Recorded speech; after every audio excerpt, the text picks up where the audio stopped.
Let me help you to know the subtleties of the Force. How do you know the ways of the Force? My mentor taught me everything about the Force, even the nature of the dark side. You know the dark side? Anakin, if one is to understand the great mystery, one must study all its aspects, not just the dogmatic, narrow view of the Jedi.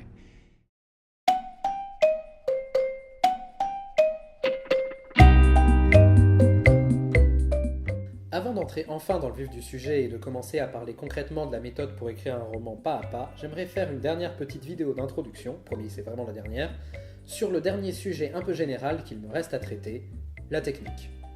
Tout d'abord, qu'est-ce qu'il faut entendre par technique d'écriture ? Assez simplement, ce sont toutes les règles qui régissent l'écriture, tous les principes, les procédés que vous êtes amenés à utiliser, sciemment ou non, pour faire ressentir des émotions à vos lecteurs.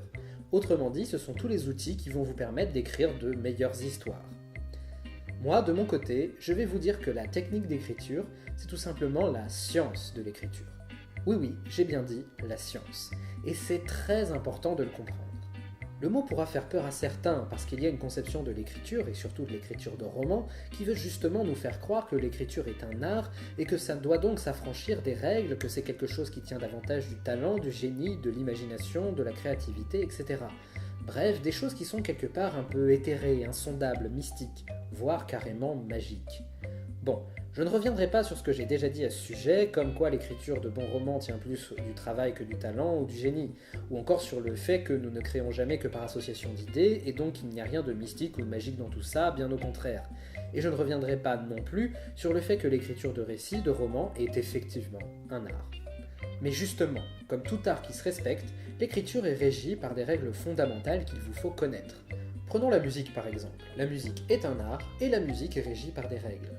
Il y a des règles physiques qui vont déterminer quelles fréquences vont produire de bonnes notes, comment calculer les écarts entre les notes, etc.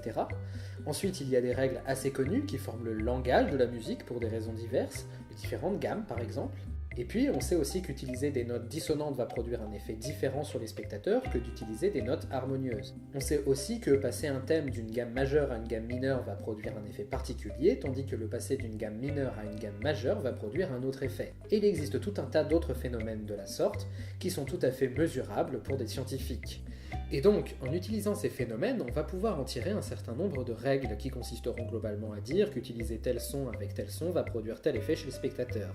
Et grâce à ces règles, on va pouvoir créer des outils qui vont permettre aux compositeurs de créer de nouveaux morceaux qui produiront chez les spectateurs exactement les effets souhaités. Eh bien, c'est exactement pareil avec l'écriture. Il y a des règles physiques qui font que l'être humain est capable de recevoir des histoires. Il y a des règles qui forment des langages avec lesquels raconter des histoires, et enfin, il y a des règles qui régissent la façon dont certaines choses, racontées de certaines manières, vont provoquer certains effets chez le public. Et il est possible, en étudiant les histoires qui ont déjà été écrites et comment le public les a perçues, d'en tirer des règles assez évidentes. Comme par exemple celle qui dit que l'être humain, par le processus d'identification, va pouvoir s'imaginer à la place du personnage fictif qu'on lui présente et ressentir des émotions à travers lui. Ou encore celle qui dit que plus les rebondissements d'un récit sont rapprochés entre eux, plus cela donne une sensation de rythme au spectateur ou au lecteur. Et connaître ces règles va nous permettre de créer des outils qui, ensuite, vont aider les auteurs à écrire de nouvelles histoires en provoquant les émotions souhaitées. Car oui, contrairement à une autre croyance populaire à propos de la technique d'écriture, celle-ci est bien une science, c'est-à-dire, comme son nom l'indique, une somme de savoir, une connaissance sur l'écriture et ses effets. Cela n'a rien à voir avec des lois de l'écriture qu'il faudrait absolument respecter pour écrire de bonnes histoires, ou encore des formules, ou que sais-je encore. Non, loin de là. Tout ce que connaître la technique vous apporte, c'est d'avoir une connaissance plus approfondie de comment fonctionne l'écriture d'un récit, et comment celui-ci est à même ou non de provoquer des émotions chez le public, ni plus, ni moins. Beaucoup se diront probablement qu'une telle connaissance n'est pas utile en soi, qu'au contraire même, à trop comprendre comment les choses fonctionnent et à trop se référer à ces fameuses règles pour écrire des récits, on finit par perdre toute originalité et par se contenter de ressortir toujours les mêmes histoires ficelées avec le même moule, comme le font peut-être les studios hollywoodiens avec leurs blockbusters. Sauf que non, justement, c'est tout le contraire. C'est justement parce que l'on ne connaît pas la technique en règle générale que l'on finit par manquer d'originalité. C'est parce que l'on ne connaît pas les règles qui régissent l'écriture que notre imagination se cantonne à ce que l'on connaît déjà, c'est-à-dire aux récits qui existent déjà et suivent déjà ces règles pour créer de nouvelles choses. Et donc, c'est en ignorant ces principes, procédés et outils que l'on finit par les réutiliser systématiquement sans même s'en rendre compte, et que l'on reproduit inlassablement les mêmes histoires. Pour reprendre l'exemple de la musique, c'est en connaissant parfaitement tous les codes qui régissaient la musique tonale traditionnelle que les musiciens du XXe siècle ont pu créer la musique atonale. En somme, c'est en connaissant parfaitement les règles qu'ils ont pu les transcender complètement ou en créer de nouvelles. Donc oui, il est à mon avis essentiel pour un auteur de bien connaître la technique, la science de l'écriture. Cela lui permettra de mieux comprendre comment ses propres écrits sont construits et donc comment en corriger les erreurs, et cela lui permettra, s'il le souhaite vraiment, de trouver des moyens de s'affranchir de certaines règles pour chercher la véritable originalité. En somme, connaître la technique vous permettra d'être de meilleurs auteurs, tout simplement. Comment l'apprendre ? Ma foi, comme n'importe quelle science. Renseignez-vous sur le sujet. Suivez des cours donnés par des professionnels de la théorie de l'écriture. Lisez des livres dédiés à ce sujet. Regardez des vidéos sur internet qui expliquent comment sont construites certaines histoires. Il y a pas mal de vidéastes qui, comme moi, s'échinent à vulgariser ou à tout simplement l'expliquer. Ça prend du temps, certes, mais ces choses-là prennent toujours du temps. Et de la même manière, ces relectures n'ont rien de passionnant, car il s'agit, le plus souvent, d'un jargon scientifique et théorique peu ragoûtant. Mais après tout, on parle bien d'une science et il est donc assez logique que ce soit le cas. Cependant, je vais être assez honnête avec vous, il n'existe malheureusement pas de collège international des scientifiques de l'écriture qui permettrait de décider quelles théories sont admises et lesquelles ne le sont pas, ou même plus simplement d'imposer une méthode scientifique d'analyse des récits pour s'assurer que tous ceux qui s'y essaient ne disent pas n'importe quoi. Le problème du coup, c'est que malgré toutes ces personnes qui s'essaient le plus légitimement du monde à expliquer cette science, ceux-ci sont loin d'être à l'abri de l'erreur ou à l'abri de confondre leur expérience personnelle ou pire leur appréciation personnelle avec la généralité. Bref, vous risquez de tomber sur des théories fumeuses qui ne vous aideront pas du tout. Et comme il n'y a pas vraiment de moyen de les distinguer les unes des autres, je vous conseille donc de pratiquer cette science plus qu'autre chose. Par exemple, si vous avez entendu quelque part que rapprocher les rebondissements dans le temps crée une sensation de rythme chez le lecteur, tentez d'écrire une histoire avec des rebondissements plus rapprochés entre eux, et ainsi vous pourrez voir comment réagit le public et voir si, effectivement, c'est une règle qui fonctionne ou pas. De la même manière, analysez vous-même de votre côté toutes les histoires que vous consommez. Essayez de voir comment elles ont été écrites et les effets que ça semble produire. Puis, tentez d'appliquer les méthodes sur vos propres récits pour voir si ça fonctionne effectivement ou pas. Il y aura beaucoup de tâtonnements et d'erreurs, mais la science n'avance pas autrement, rassurez-vous. Et au final, vous finirez probablement par maîtriser les grands principes de base, les règles les plus fondamentales, et cela vous permettra de voir assez rapidement quelle théorie est fumeuse ou pas à travers ce prisme. Et donc, puisqu'il faut maîtriser la technique et que vous savez dorénavant comment l'acquérir, en ce qui concerne la méthode, la question est donc, quand doit-on utiliser la technique ? Eh bien, étrangement, après tout ce laïus, mon conseil à moi, c'est de n'utiliser la technique qu'en dernier recours. Je m'explique. La technique, dans un premier temps, ne vous servira absolument pas à savoir ce que vous allez raconter dans votre roman, à avoir une idée d'histoire ou même à déterminer quelles sont vos intentions artistiques dans le roman. Tout cela dépend entièrement de vous, de ce que vous avez envie de raconter comme histoire, de votre sensibilité personnelle. Tout ce que la technique peut faire, c'est de vous aider à atteindre les objectifs que vous vous êtes fixés avec votre roman, ni plus ni moins.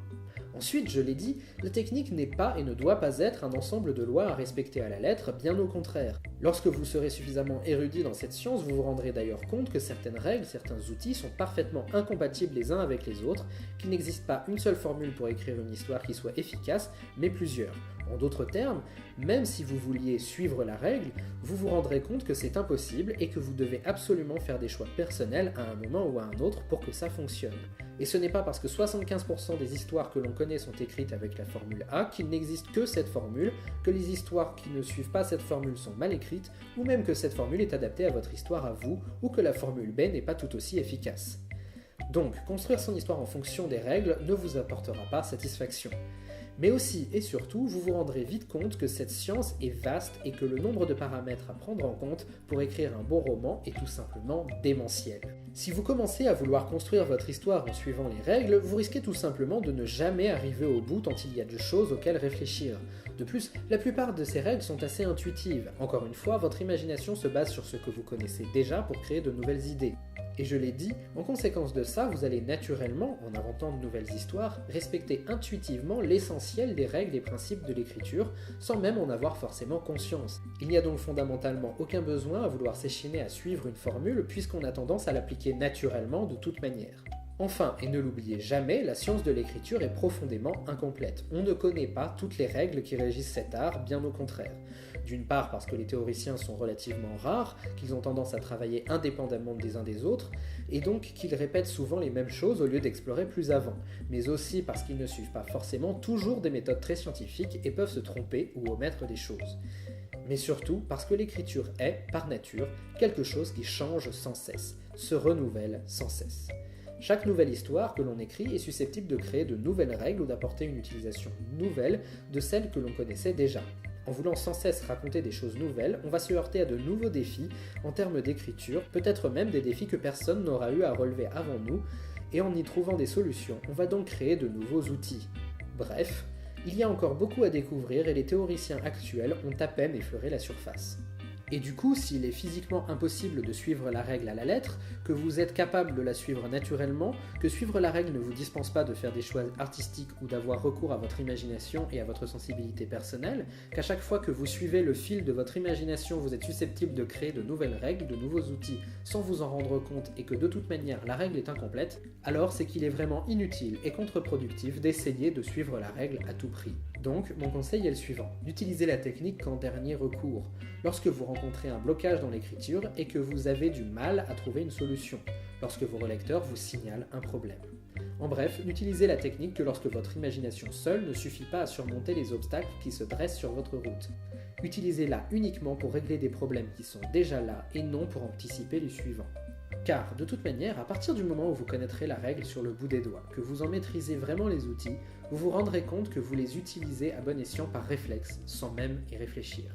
Et à partir du moment où vous aurez compris ça, vous êtes prêt à vous lancer dans l'écriture de votre roman, et ce sera justement le sujet des prochaines vidéos. Et voilà, fin de l'épisode, mais surtout fin de l'introduction, youpi!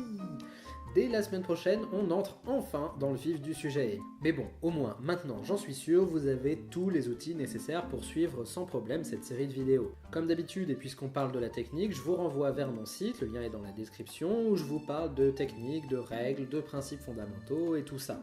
Voilà, si ça vous a plu, je vous invite à liker, à commenter, à vous abonner et surtout à partager cette chaîne au maximum auprès de vos potes auteurs. Allez, sur ce, je vous dis à la semaine prochaine et n'oubliez pas d'écrire.